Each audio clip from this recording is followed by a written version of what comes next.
the term soul retrieval when you're practicing this type of art, because it has a common understanding among other shamanic practitioners that derive their training mostly from the Tungusic Siberian shamanic traditions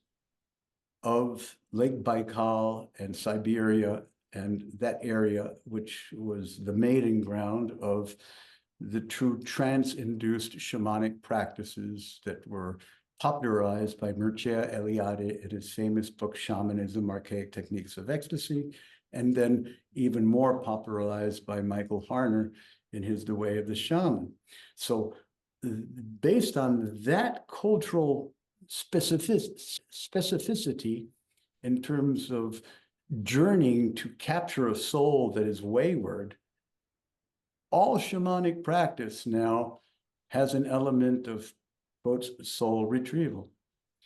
So therefore, I'm offering you a lineage in which the person that you're working with that feels incomplete, that feels fragmented, that has lost their way, do not emphasize the fact that there's something missing in them, that there's something that is not complete in them, that it has to do with being a victim, being victimized by an external power or source, but that they simply forgot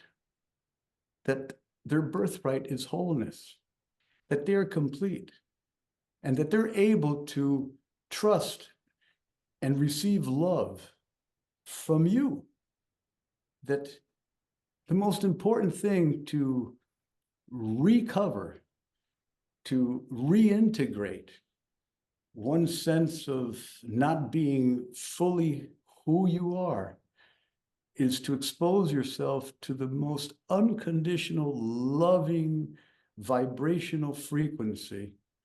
of somebody who's gone through their own dark night of the soul,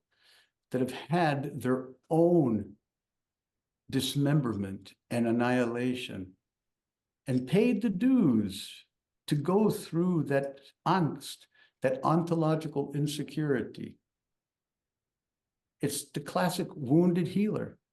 But it really has nothing to do with a soul that has gone wayward that we must go ahead and find and bring back. If you want to do that type of work and do it through the classic drumming techniques that are offered, all the more power to you. Yet in the tradition of the Wachuma ceremonial practice, it's about creating a container that is infused with supportive, nurturing, sustaining, higher elevated vibrational experience of beauty, of love, and of compassionate, unadulterated possibility for the person to be reborn back into their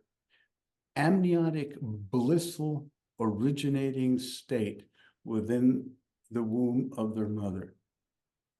Because in our tradition, we understand that regardless of how difficult a woman who's carrying child in womb, outer circumstances may be, no matter how toxic a cascade of neurohormones because of stress or abuse or physical fear that is feeding through the bloodstream of the placenta into the body of that embryonic developing being,